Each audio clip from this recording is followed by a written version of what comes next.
Hi everyone, let's do गपशप। तो अभी ना इंटरनेट पे एक चीज़ बहुत ज़्यादा सर्कुलेट हो रही है और वो है दीपिका पादुकोण डिप्रेशन जोक। तो जिन लोगों को नहीं पता तो लेटन करके एक शो है तो जहाँ पे लोग आते हैं और फिर अपनी अपनी कॉमेडी करते हैं।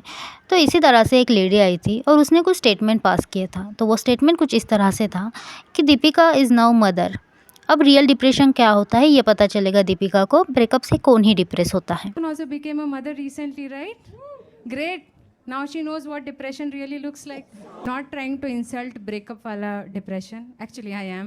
एंड एवरीवन नो कि दीपिका पादुकोण ने अपने लाइफ में डिप्रेशन फेस किया था जब उनका ब्रेकअप हुआ था रणबीर कपूर के साथ। एंड दीपिका ने इसके बारे में बहुत ही ओपनली बात की थी मीडिया में और इंटरव्यू भी दिए थे उन्होंने कुछ कि कैसे उन्हें डिप्रेशन फेस करना पड़ा था, कैसे उन्होंने स्ट्रगल किया और कैसे वो बाहर है। इसके बारे में दीपिका बहुत ओपनली बात करते हुए नजर आई है। एंड कुछ लोग उसका इस तरह से मजाक बनाते हैं and this is the reason कि क्यों लोग इंडिया में डिप्रेशन के बारे में बात नहीं करते, क्योंकि as per Indian mentality depression मतलब वो इंसान कम्प्लीटली पागल हो चुका है। एंड किसी का डिप्रेशन आपके लिए जोक नहीं है, वो कोई फनी पार्ट नहीं है। आप आपके डिप्रेशन के बारे में ओपनली बात कर रहे हो और कोई उसे एकदम मजाक की तरह एक शो में पोर्ट्रे कर रहा है। तो कितने ही लोग डिप्रेशन के बारे में बात करेंगे। अगर एक सेलिब्रिटी के साथ ये सब हो सकता है तो नॉर्मल लाइफ में कितने लोग डिप्रेस होते हैं वो एक दूसरे को इस वजह से ही नहीं शेयर करते हैं क्योंकि उनका आगे चल के मजाक बन जाता है। Okay, let's come to the point. यहाँ पे जो लेडी ने बात की है कि ब्रेकअप पे कौन ही डिप्रेस होता है, तो everyone sensitive level is different. आपको ये समझना पड़ेगा डिप्रेस होने का कोई सेम रीज़न नहीं होता है कि हर बंदे का, हर इंसान का अपना अपना खुद का एक रीज़न होता है।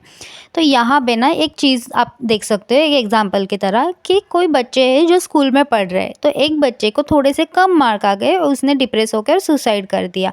ये चीज़ होती भी है रियल लाइफ में, हम न्यूज़ में देखते हैं। हैंड ऐसे लोग होते हैं कि जो फेल हो जाए, एक बार फेल हो जाए, दो बार फेल हो जाए, लेकिन वो चीज़ उन्हें इतनी ज़्यादा इफेक्ट नहीं करती है। तो हर किसी का सेंसिटिव लेवल अलग होता है। तो उसी तरह दीपिका ने अपने लाइफ में डिप्रेशन तब फेस किया था जब उनका ब्रेकअप हुआ था। Relationship is all about emotions, time और लव। जो आपने टाइम इतना ज़्यादा किसी पर्सन में इन्वेस्ट किया है, लव इतना ज़्यादा इन्वेस्ट किया है, अपने अपने इमोशंस वहाँ पे लगाए हैं और वो एक झटके में जब टूट जाते हैं तो डिप्रेशन कुछ लोगों को होता ही है।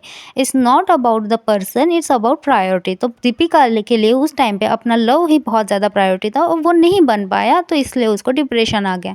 तो इस लेडी ने जो स्टेटमेंट पास किया था कि मदरहुड है, तो अब उसे रियल डिप्रेशन समझ में आएगा। तो इसका एक सिंपल एग्जांपल लेते हैं कि कुछ लोग मदरहुड को बहुत ज़्यादा एंजॉय करते हैं। बीइंग अ मदर वो बहुत ज़्यादा हैप्पी होती है और हर एक मोमेंट वो एंजॉय करते हैं। तो हर किसी को मदरहुड पे डिप्रेशन आता है ये सही तो नहीं है ना। And comedy is not about कि आप किसी के स्ट्रगल का मजाक उड़ाओ, वो भी इतने लोगों के सामने। कॉमेडी एंड बुलीज में लोग आजकल बहुत ज़्यादा कन्फ्यूज़ हो गए। ये एक्चुअली कॉमेडी नहीं थी, ये कंप्लीट बुली था।